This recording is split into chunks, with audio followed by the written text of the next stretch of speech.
Hello students. आज हम discuss करेंगे आरएफएलपी के बारे में। आरएफएलपी क्या है? Restriction fragment length polymorphism. आइए देखते हैं। सबसे पहले समझते हैं रेस्ट्रिक्शन फ्रेगमेंट्स क्या होते हैं। The DNA fragments produced as a result of treatment of a DNA sample with restriction enzyme or enzymes is known as the restriction fragments। मतलब क्या है? जब भी आप किसी डीएनए सैंपल को किसी एक रेस्ट्रिक्शन एंजाइम से या काफ़ी सारे रेस्ट्रिक्शन एंजाइम्स से एक साथ ट्रीट करते हैं किसी भी डीएनए सैंपल को, you can treat the sample with a single restriction enzyme, or at the same time you can treat the sample with multiple restriction enzymes simultaneously. And if you do so, what you get your DNA fragments। यानी वो restriction enzyme क्या करता है? DNA sample को break करता है और उससे क्या बनते हैं? DNA के fragments बनते हैं। अब क्योंकि ये fragments restriction enzymes के एक्शन की वजह से बने हैं, इसलिए इनको क्या नाम दिया जाता है? restriction fragments। For example, if you have a double stranded DNA sample and in that particular sample you have two recognition sites of any restriction enzyme, say for example ALU1, तो आपके पास एक डीएनए सैंपल है जिसमें दो restriction sites हैं। कौन से enzyme की हैं? ALU1 की हैं। अगर आप इस डीएनए सैंपल को ट्रीट करते हैं किससे? ALU1 से, क्या होगा? ALU1 जहां पर रिकॉग्निशन साइट होगी वहां से डीएनए को क्या करेगा? कट करेगा। जैसे कट्स ये प्रोड्यूस करता है, आपको पता है, हमने अर्लियर वीडियोस में देखा है ALU1 इवन कट्स प्रोड्यूस करता है। तो यहाँ पर देखिए इवन कट्स प्रोड्यूस हो रहे हैं, और क्योंकि दो रेस्ट्रिक्शन साइट्स हैं, दो रिकॉग्निशन साइट्स हैं, इसलिए दोनों जगह पर इवन कट्स प्रोड्यूस हो रहे हैं। तो एज यूजुअल जब ALU1 इस डीएनए सैंपल को ब्रेक करेगा, यू नो वेरी वेल कितने फ्रेगमेंट्स बनेंगे। Remember, there is a single linear DNA and how many cuts are there? One is there and another one is there. So एक linear DNA है, उसको दो जगह से आप तोड़ रहे हैं, कितने फ्रेगमेंट्स बनेंगे? There will be the formation of 3 different fragments. तो ये जो फ्रेगमेंट्स बने हैं, सिंपली इन्हें क्या बोला जाएगा? Restriction fragments. तो जब भी कोई सैंपल डीएनए का होगा उसे हम किसी भी रेस्ट्रिक्शन एंजाइम से ट्रीट करेंगे। यहाँ पे हमने ALU1 का केवल एग्जांपल लिया है। We can use any restriction enzyme.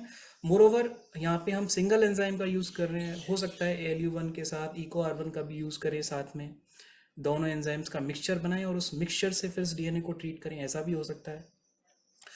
तो whether you are treating when you are treating your DNA sample with any restriction enzyme or a mixture of restriction enzymes, and what would you get? You would get a number of fragments, a number of DNA fragments, and these fragments are known as the restriction fragments.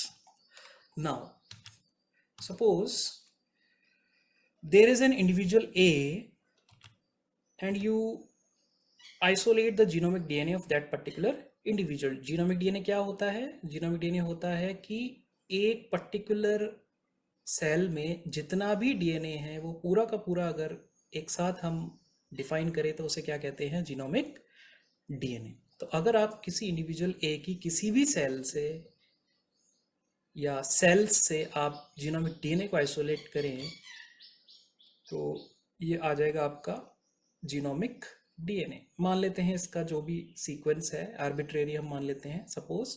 तो आपने individual ए से क्या isolate कर लिया? Genomic DNA. अब अगर आप इस जीनोमिक डीएनए को ट्रीट करते हैं किसी भी रेस्ट्रिक्शन एंजाइम से फॉर एग्जांपल यहाँ हम लेते हैं ALU1, तो ALU1 क्या करेगा? ALU1 इस पूरे जीनोमिक डीएनए को सर्च करेगा और जहां भी इस ALU1 को इसकी रेस्ट्रिक्शन साइट मिलेगी वहां से ये उस पर्टिकुलर जीनोमिक डीएनए को क्या कर देगा? ब्रेक कर देगा। तो ये चीज हम पहले भी देख चुके हैं कि रेस्ट्रिक्शन एंजाइम कैसे अपना काम करता है। तो अभी देखिए आप यहाँ पर दो जगह पे ALU1 की रिकॉग्निशन साइट प्रेजेंट है। जो आप येलो हाईलाइटेड पोर्शन देख रहे हैं, these two sites are basically the recognition sites of ALU1. So once you treat your genomic DNA sample या genomic DNA sample of individual A, if you treat that sample with ALU1, what will it do? It will break the genomic DNA sample from these two recognition sites. और आप जानते हैं कि ALU1 कैसे cut produce करता है, even cuts produce करता है। यू कैन सी गुआनिन और साइटोसिन के बीच में जो फॉस्फोडाइस्टर बॉन्ड है वो उसे ब्रेक करता है। ठीक है, so what will happen, there is one linear genomic DNA, there are two recognition sites of restriction enzyme, and restriction enzyme is cleaving within both the recognition sites. What will happen, you can see that there will be the formation of three fragments. आप देख सकते हैं, जैसे एक ये fragment बनेगा, दूसरा ये फ्रेगमेंट बनेगा यहाँ से, और तीसरा ये फ्रेगमेंट बनेगा। तो कितने फ्रेगमेंट बनने चाहिए? There would be the formation of 3 different fragments. तो ये 3 fragments बन गए आपके। तो इस तरह से आप correlate कर सकते हैं इन fragments को। ये सब चीज़ें हम ऑलरेडी डिस्कस कर चुके हैं, तो I hope you are understanding. तो ALU1 से हमने इस सैंपल को ट्रीट किया, जीनोमिक डीएनए सैंपल था, और कितने फ्रेगमेंट बने? 3। अभी मैंने बताया कि ये फ्रेगमेंट्स क्या कहलाएंगे? रेस्ट्रिक्शन फ्रेगमेंट्स कहलाएंगे। अगर इन फ्रेगमेंट्स को हम देखें तो ये इन्हें हमने क्या नाम दिया? Restriction fragments. अब हम क्या करते हैं कि इसी एक्सपेरिमेंट को एक बार रिपीट करने की कोशिश करते हैं। रिपीट कैसे करेंगे? हम उसी इंडिविजुअल से, यानी इंडिविजुअल ए से वापस से एक बार फिर आइसोलेट करेंगे क्या? Genomic DNA. तो हमारे पास क्या आ जाएगा उस व्यक्ति का? Genomic DNA. अब आप देखें कि जो सीक्वेंस यहाँ पर है, अगर मैं इन मार्क्स को रिमूव करूं फॉर सिंप्लिसिटी, जो सीक्वेंस यहाँ पर है सेम वही सीक्वेंस यहाँ हमें नजर आ रहा है। ऐसा क्यों है? ऐसा इसलिए है, कॉमन सेंस की बात है कि इंडिविजुअल सेम है। पहले आपने जिस इंडिविजुअल से जीनोमिक डीएनए आइसोलेट किया था, वापस से आप उसी इंडिविजुअल से क्या आइसोलेट कर रहे हैं? Genomic DNA. और आप जानते हैं कि जीनोमिक डीएनए किसी पर्टिकुलर इंडिविजुअल का यूनिफॉर्म होता है, यूनिक होता है उसके लिए। यानी किसी भी इंडिविजुअल के पूरे शरीर में किसी भी सेल से आप जीनोमिक डीएनए निकालिए तो उसका सीक्वेंस क्या आएगा? सेम आता है। जीनोमिक डीएनए का सीक्वेंस चेंज नहीं होता है, इन एक्सेप्शनल केसेस में चेंज हो जाता है, लेकिन नॉर्मली पर्सन का जीनोमिक डीएनए का सीक्वेंस कांस्टेंट होता है, यूनिक होता है उस पर्सन के लिए। तो पर्सन सेम है, उसी पर्सन से आप वापस से जीनोमिक डीएनए निकाल रहे हैं, इसलिए जो सैंपल है आपको उसका सीक्वेंस बिल्कुल सेम मिलेगा। तो अब अगर आप इस सैंपल को वापस उसी एंजाइम से ब्रेक करते हैं जिसका हमने पहले इस्तेमाल किया था, एंजाइम का नाम क्या था? ALU1। अगर इस सैंपल को आप वापस से ALU1 से ट्रीट करते हैं तो क्या होगा? ALU1 वापस अपनी रिकॉग्निशन साइट्स को खोजेगा और उन साइट्स के with in even cuts produce करेगा। अब क्योंकि जीनोमिक डीएनए हमने उसी व्यक्ति से निकाला है जिस व्यक्ति से पहले जीनोमिक डीएनए निकाला गया था, तो रेस्ट्रिक्शन साइट्स की लोकेशन भी क्या होगी? सेम होगी, क्योंकि जीनोमिक डीएनए का सीक्वेंस सेम है। तो जो रेस्ट्रिक्शन साइट्स की लोकेशन पहले थी वही रेस्ट्रिक्शन साइट्स की लोकेशन अब भी वही होगी। तो जो कट पहले जहां प्रोड्यूस हुए थे, अब सेकंड एक्सपेरिमेंट में या रिपीटेड एक्सपेरिमेंट में भी जो कट्स लगेंगे वो उन्हीं जगह पर प्रोड्यूस होंगे। पर्सन सेम है, जीनोमिक डीएनए सेम है, जीनोमिक डीएनए का सीक्वेंस सेम है, इसलिए रेस्ट्रिक्शन साइट्स की लोकेशन भी सेम है और एंजाइम भी हम वही यूज कर रहे हैं, ALU1। So as soon as you isolate the genomic DNA from the same individual, that is individual A, and you treat that sample with the same restriction enzyme as before, that is ALU1, it will recognize the same sets of the recognition sites, and it will cut the DNA in the same way as before, and consequently it will produce the three fragments. जैसे पहले तीन fragments बने थे वैसे ही अब भी तीन fragments बनेंगे, and these fragments, they will be called as restriction fragments. And now if you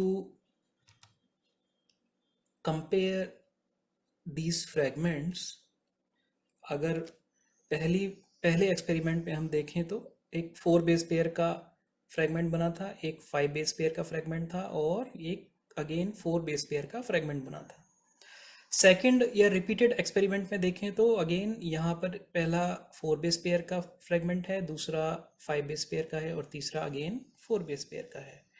अगर इन फ्रेगमेंट्स के सीक्वेंसेस को हम एक दूसरे से कंपेयर करें, जैसे इसका सीक्वेंस और इस फ्रेगमेंट का सीक्वेंस कंपेयर करें तो सेम है, you can see. In the same way इस फ्रेगमेंट का सीक्वेंस और इस फ्रेगमेंट का सीक्वेंस हम कंपेयर करें, सेम है। And in the same way अगर इस फ्रेगमेंट का सीक्वेंस और इस फ्रेगमेंट का सीक्वेंस कंपेयर करें तो ये भी क्या है, सेम है। यानी मतलब क्या हुआ कि जो पहले फ्रेगमेंट्स बने थे, जिस साइज के और जिस सीक्वेंस के फ्रेगमेंट्स बने थे, सेम वही के वही फ्रेगमेंट्स वापस हमें मिल रहे हैं। और वापस ऐसा क्यों हो रहा है? बिल्कुल सिंपल है कि हमने पहले जिस इंडिविजुअल का इस्तेमाल किया था जीनोमिक डीएनए आइसोलेट करने के लिए, और जिस एंजाइम से उसे ब्रेक किया था, वही एक्सपेरिमेंट हमने वापस से रिपीट किया है। उसी इंडिविजुअल से हमने वापस जीनोमिक डीएनए निकाला है और उसे उसी एंजाइम से वापस क्या किया है, ट्रीट किया है। अब क्योंकि एक पर्टिकुलर इंडिविजुअल का जीनोमिक डीएनए का सीक्वेंस उस इंडिविजुअल के लिए यूनिक होता है, इसलिए जो रिजल्टिंग फ्रेगमेंट्स हैं उनकी साइज, उनकी लेंथ, उनका सीक्वेंस, सब कुछ क्या है, सेम है। तो ये यहाँ पर जो दोनों रिस्ट्रिक्शन फ्रेगमेंट्स हैं, दोनों एक्सपेरिमेंट्स में जो रिस्ट्रिक्शन फ्रेगमेंट्स बने हैं वो एग्जैक्टली क्या है, एक दूसरे के आइडेंटिकल हैं, सेम है।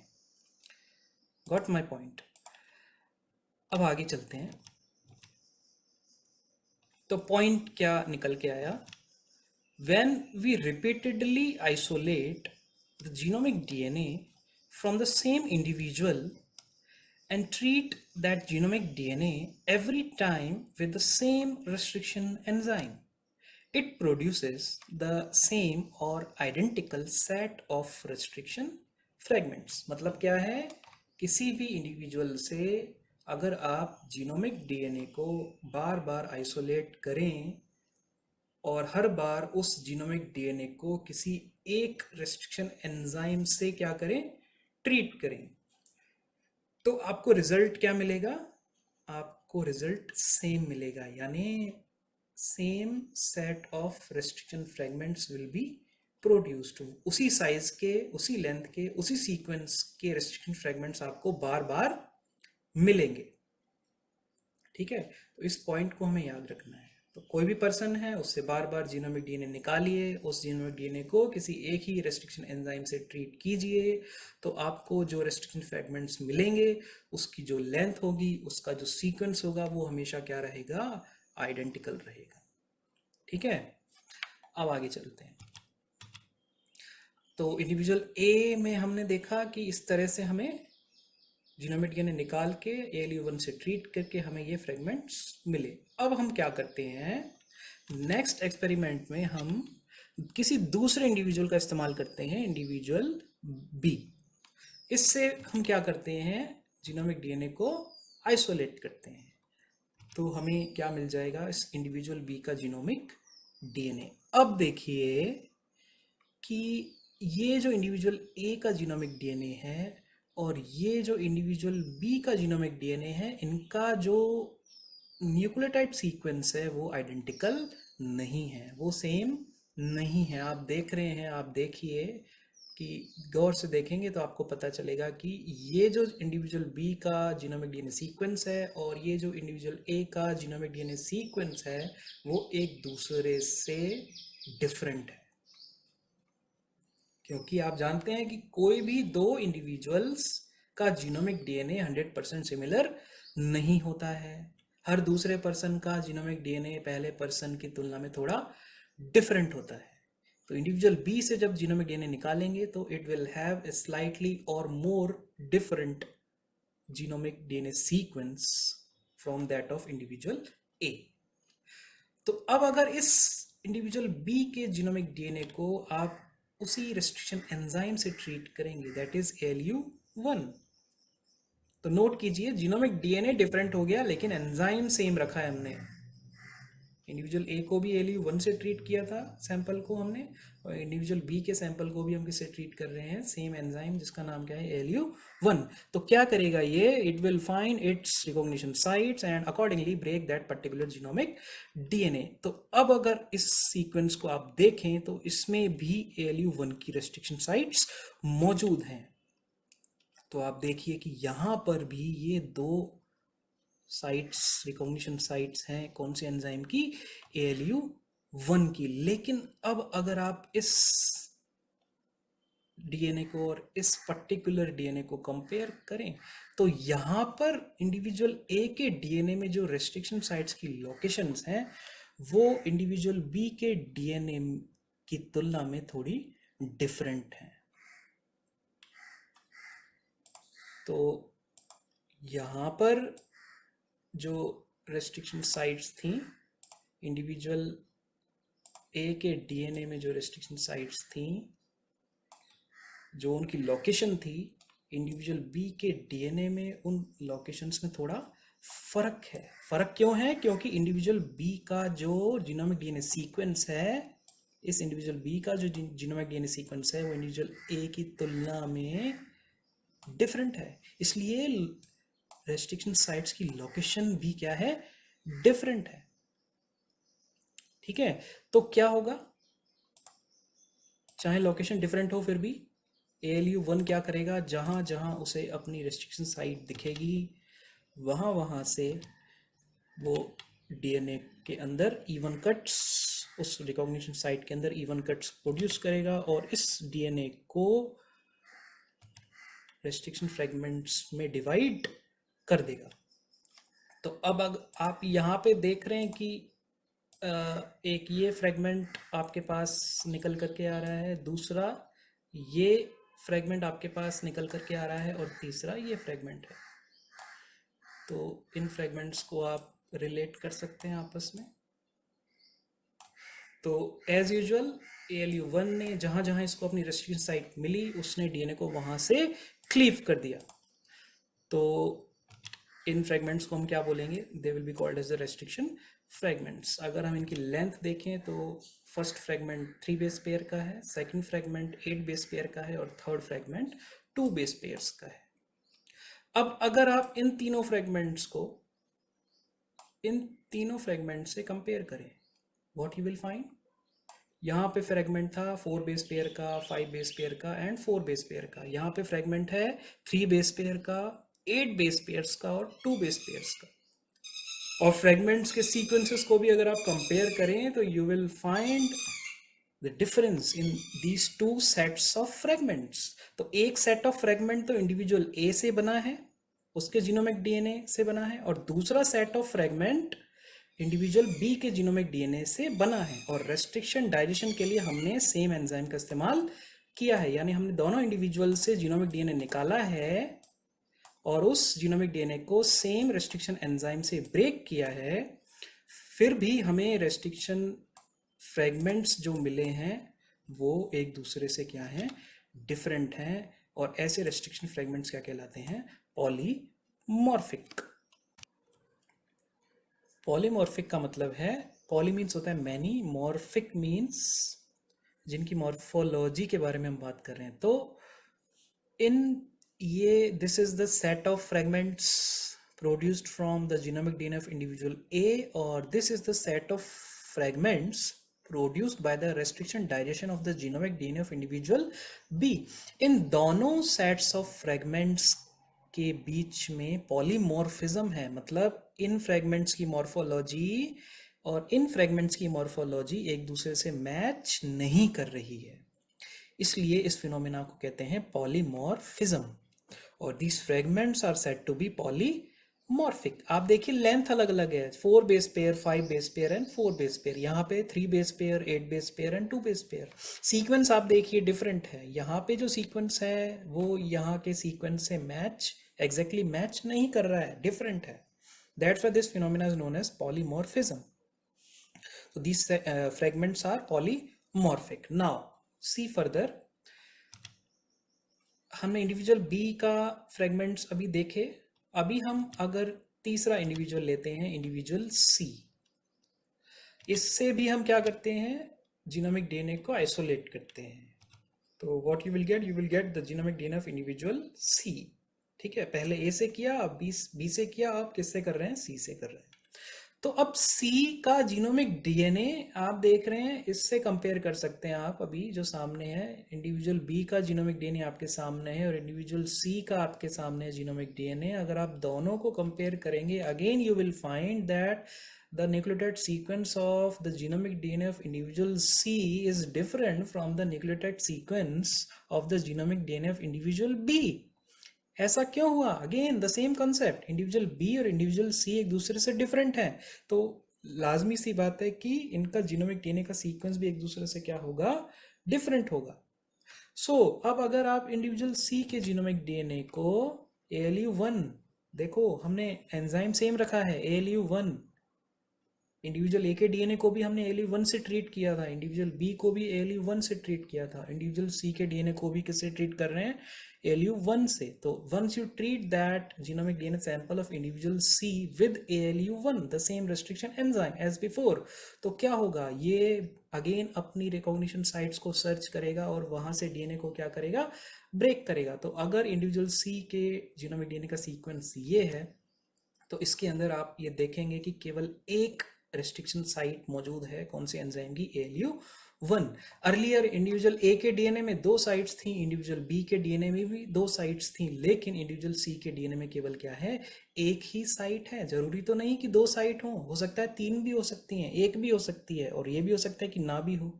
लेकिन यहां पर आप देख रहे हैं इंडिविजुअल सी के डीएनए में केवल कितनी साइट है, एक ही साइट है। तो कितनी साइट्स होंगी और उनकी लोकेशन क्या होगी, ये किस पे डिपेंड करता है, it will depend upon the nucleotide sequence of the genomic DNA, जो कि हर पर्सन का अपना यूनिक है और किसी दूसरे पर्सन का पहले पर्सन से डिफरेंट है। ठीक है, तो इंडिविजुअल सी का जो जीनोमिक डीएनए सीक्वेंस था वो कुछ ऐसा है कि अब उसमें ALU1 की केवल एक ही रेस्ट्रिक्शन साइट मौजूद है। तो ALU1 क्या करेगा, ये अपनी रेस्ट्रिक्शन साइट के विद इन इवन कट्स जैसे ये प्रोड्यूस करता है, जो उसकी नेचर है स्पेसिफिकली, वहीं से डीएनए को क्या करेगा, ब्रेक करेगा। और आप जानते हैं कि यहाँ पर लीनियर डीएनए है और एक सिंगल जगह पे ब्रेक हो रहा है, तो नंबर ऑफ रेस्ट्रिक्शन फ्रेगमेंट्स कितने बनेंगे, ओनली 2 बनेंगे। यू कैन सी इजीली, एक फ्रेगमेंट ये बनेगा जो कि ये वाला, और दूसरा फ्रेगमेंट ये बनेगा जो कि यहाँ पे मौजूद है। तो क्योंकि यहाँ पर एक सिंगल रेस्ट्रिक्शन साइट थी, तो कटिंग एक ही जगह पर हुई है, लीनियर डीएनए है, एक कट बना है, तो फ्रेगमेंट्स ऑब्वियसली कितने बने हमारे पास, 2 बने। और इन फ्रेगमेंट्स को हम क्या कहेंगे, obviously they are called as the restriction fragments. अब इन फ्रेगमेंट्स की अगर आप लेंथ को देखें, तो इस फ्रेगमेंट की लेंथ 6 बेस पेयर्स है और इस फ्रेगमेंट की लेंथ कितनी है, 7 बेस पेयर है। अब आप अगर इन दोनों सेट ऑफ फ्रेगमेंट्स को कंपेयर करें, this is the set of fragments produced from the genomic DNA of individual B and this is the set of fragments produced from the genomic DNA of individual C। अगर दोनों को आप compare करें, यहाँ पर 3 fragment बने हैं जबकि यहाँ पर 2 ही फ्रेगमेंट बने हैं। ठीक है, यहाँ पर 3 बेस पेयर का फ्रेगमेंट है, 8 बेस पेयर का है, 2 बेस पेयर का फ्रेगमेंट है, जबकि यहाँ पर 6 बेस पेयर का फ्रेगमेंट है और 7 बेस पेयर का फ्रेगमेंट है। तो अगेन यहाँ पर these two sets of fragments are different from each other. They are said to be again polymorphic. तो इंडिविजुअल बी और सी के जो रेस्ट्रिक्शन फ्रेगमेंट्स हैं वो भी कैसे हैं, वो भी पॉलीमॉर्फिक हैं, उनकी मॉर्फोलॉजी भी एक दूसरे से मैच नहीं कर रही है। देखिए आप, लेंथ अलग है, ये 3 बेस पेयर का है, ये 8 बेस पेयर का, ये 2 बेस पेयर का, यहाँ पे देखिए 6 बेस पेयर है, ये 7 बेस पेयर है। तो these two sets of fragments are again said to have polymorphism. ठीक है, तो ऐसा क्यों हुआ? You can imagine, you can visualize कि दोनों इंडिविजुअल अलग थे, उनका जीनोमिक डीएनए का सीक्वेंस एक दूसरे से अलग था, और उस सीक्वेंस के अलग होने की वजह से किसी पर्टिकुलर रेस्ट्रिक्शन एंजाइम के रिकॉग्निशन साइट्स की जो नंबर है और उनकी जो लोकेशंस हैं वो दोनों जीनोमिक डीएनए सैंपल्स में एक दूसरे से डिफरेंट थी। देखो रिकॉग्निशन साइट का नंबर भी डिफरेंट है, यहाँ पे 2 रिकॉग्निशन साइट थी, यहाँ पे एक ही है। लोकेशन भी डिफरेंट है, यहाँ पे देखो लोकेशन एक ये थी और एक लोकेशन ये थी, जबकि यहाँ पर जो लोकेशन है वो कहीं बीच में है, somewhat in the middle of the DNA fragment, the genomic DNA sample. तो लोकेशन और रिकॉग्निशन साइट के नंबर दोनों ही डिफरेंट है। इंडिविजुअल ए और बी में क्या था, रिकॉग्निशन साइट का नंबर तो सेम था लेकिन उसकी लोकेशन डिफरेंट थी। लेकिन इंडिविजुअल बी और सी में क्या है, रिकॉग्निशन साइट की लोकेशन भी डिफरेंट है और उनके नंबर भी एक दूसरे से डिफरेंट है। तो रिकॉग्निशन साइट कितनी होगी किसी भी पर्टिकुलर रेस्ट्रिक्शन एंजाइम की और उनकी लोकेशन क्या होगी, it will ultimately depend upon the nucleotide sequence of the genomic DNA which is unique for a particular individual. ठीक है, तो इस जीनोमिक डीएनए की यूनिकनेस की वजह से जो रेस्ट्रिक्शन फ्रेगमेंट्स प्रोड्यूस हुए हैं वो किन्हीं 2 पर्सन्स के एक दूसरे से मैच नहीं होते हैं, और उनमें कौन सी फिनोमेना पाई जाती है, पॉलीमॉर्फिज्म। तो ए, बी और सी 3 इंडिविजुअल्स का हमने देखा। अब हम इन रिजल्ट्स को अगर हम समराइज करें तो we have used 3 individuals, individual A, individual B and individual C. अगर हम उनका साइज ऑफ डीएनए या जीनोमिक डीएनए का साइज देखें जो कि लीनियर था और डबल स्टैंडर्ड था, तो अगर आपने नोट किया हो, कुछ चीज़ें आपको खुद भी नोट करनी चाहिए, और अगर आपने नोट किया होगा तो आपने देखा होगा कि वहाँ पर कितने बेस पेयर्स थे, 13 बेस पेयर्स थे तीनों में। एक बार अगर मैं आपको बैक जा करके दिखाऊं तो you can count these base pairs, 3, 6, 9, 12 और 13। तो यहाँ पर भी 13 थे, इंडिविजुअल ए में भी 13 थे। अब रीजन क्या है, क्या इंडिविजुअल सी में 14 नहीं हो सकते या इंडिविजुअल बी में 11 नहीं हो सकते? ये क्यों सेम रखा हमने, बता सकते हैं आप? ये इसलिए सेम रखा क्योंकि इंडिविजुअल ए, बी, सी तीनों ह्यूमन है, और आप जानते हैं कि ह्यूमन का जो जीनोमिक डीएनए का साइज है, टोटल जो जीनोमिक डीएनए ह्यूमन का, उसका साइज सेम होता है। कितना होता है? 3.2 बिलियन बेस पेयर्स होते हैं ह्यूमन के जीनोमिक डीएनए में। ठीक है, तो ह्यूमन के जीनोमिक डीएनए का जो टोटल साइज है वो तो सेम है, कितना? 3.2 बिलियन बेस पेयर्स। तो हमने सिंप्लिसिटी के लिए इस जीनोमिक डीएनए का साइज क्या रखा है, सेम रखा है, 13 बेस पेयर मान लिया सिंप्लिसिटी के लिए। अब इतना बड़ा जीनोमिक डीएनए तो हम दिखा नहीं सकते। ठीक है, तो अब जीनोमिक डीएनए का साइज तो 3 इंडिविजुअल्स का सेम है, लेकिन उस जीनोमिक डीएनए का जो सीक्वेंस था वो तीनों इंडिविजुअल्स का एक दूसरे से क्या था, डिफरेंट था। क्योंकि आप जानते हैं कि each human has a unique nucleotide sequence of its genomic DNA, and that nucleotide sequence is different from another human individual. तो हर इंडिविजुअल का अपना डीएनए है, उसका टोटल जो साइज है वो सेम है, बट उसका न्यूक्लियोटाइड सीक्वेंस एक दूसरे से क्या है, डिफरेंट है। सो अब अगर हम नंबर ऑफ रेस्ट्रिक्शन साइट हमने देखा ALU1 के लिए, तो हम देख रहे थे कि इंडिविजुअल ए का जो जीनोमिक डीएनए सीक्वेंस है वो कुछ इस तरह का है कि उसमें 2 साइट हमें मिली थी। इंडिविजुअल बी में भी हमें कितनी साइट मिली थी, 2 मिली थी, बट इंडिविजुअल सी का जीनोमिक डीएनए सीक्वेंस ऐसा था कि उसमें ALU1 की केवल एक ही साइट मौजूद थी। तो कितनी साइट्स मौजूद होंगी और कहाँ पे मौजूद होंगी, लोकेशन क्या होगी उनकी, वो किस पे डिपेंड करेगा, जीनोमिक डीएनए के सीक्वेंस पे, ठीक है। फिर हमने देखा कि कितने फ्रेगमेंट बने जब हमने जीनोमिक डीएनए को ALU1 से ट्रीट किया। इंडिविजुअल ए के केस में हमने देखा कि 3 फ्रेगमेंट बने, ऑब्वियसली लीनियर डीएनए था, 2 रिकॉग्निशन साइट थी, तो कितने फ्रेगमेंट बनेंगे, 3 बनेंगे। इंडिविजुअल बी में हमने देखा कि 3 फ्रेगमेंट बने क्योंकि number of recognition site same है, वही है 2। लेकिन इंडिविजुअल सी में हमने देखा कि वहां पर ओनली कितने फ्रेगमेंट बने, 2 ही फ्रेगमेंट बने क्योंकि वहां पर रिकॉग्निशन साइट कितनी थी, ओनली सिंगल थी, ठीक है। फिर हमने देखा कि उन फ्रेगमेंट्स की साइज या लेंथ क्या थी। तो हमने देखा कि इंडिविजुअल ए में कुछ इस तरह के फ्रेगमेंट बने जिनकी length 4 base pair, 5 base pair थी एंड अगेन 4 बेस पेयर थी। इंडिविजुअल बी में इस तरह के फ्रेगमेंट्स बने जिनकी साइज इस तरह की थी, और इंडिविजुअल सी में एक 6 बेस पेयर का फ्रेगमेंट और एक 7 बेस पेयर। तो इस तरह के एक्सपेरिमेंट से हमें ये सीखने को मिल रहा है कि when we digest the genomic DNA of different individuals with the same restriction enzyme, because these individuals have their own unique sequence of genomic DNA, that's why they produce different types of restriction fragments। और difference किस attribute में है, उनके size में या उनकी length में। तो जब अलग अलग इंडिविजुअल्स के जीनोमिक डीएनए को किसी एक ही रेस्ट्रिक्शन एंजाइम से ट्रीट किया जाता है, देखो हम किसी भी एंजाइम का यूज कर सकते हैं, यहाँ पर हमने एग्जांपल किसका लिया है, ALU1 का, तो हम EcoR1 भी ले सकते थे, उससे भी इसे समझा सकते थे, लेकिन अभी हमने एग्जांपल क्या फॉलो किया है, ALU1, तो हम उसी की बात कर रहे हैं।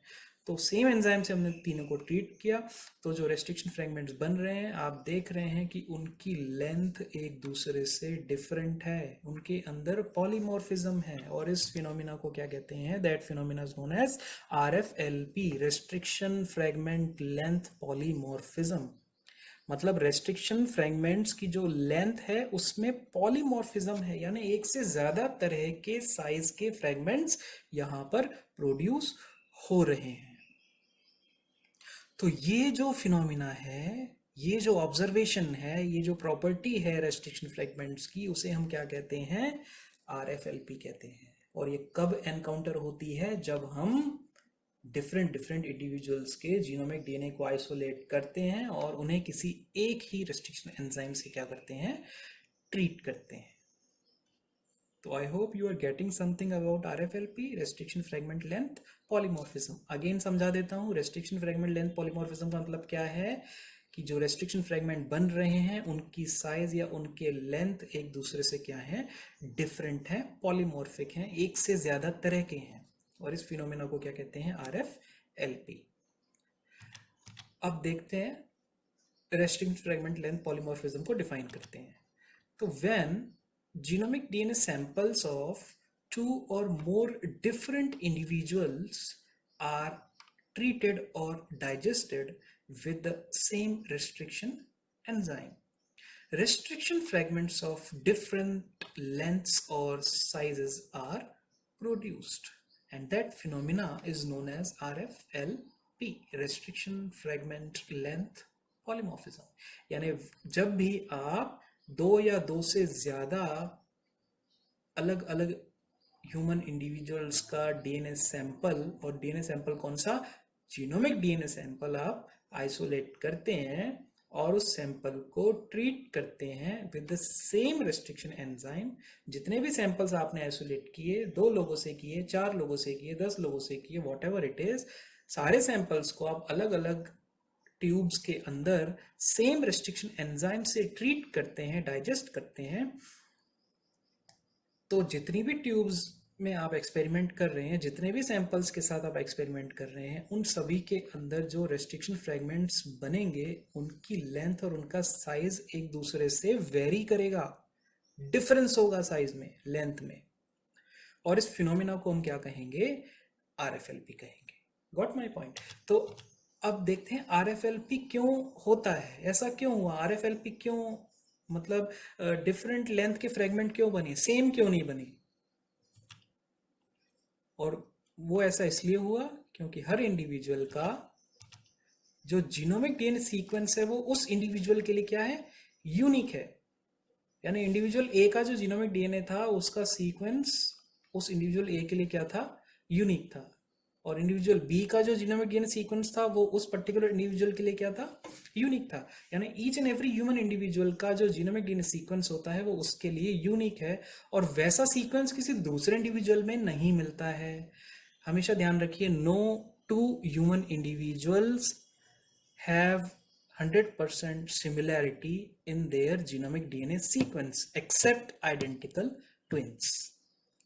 तो आइडेंटिकल ट्विंस के अलावा कोई भी दो ह्यूमन ऐसे नहीं है इस दुनिया में जिनका जीनोमिक डीएनए सीक्वेंस 100% एक दूसरे से क्या हो, आइडेंटिकल हो। इसलिए हर पर्सन का जीनोमिक डीएनए सीक्वेंस उसके लिए क्या होता है, यूनिक होता है, और वो दूसरे पर्सन से डिफरेंट होता है।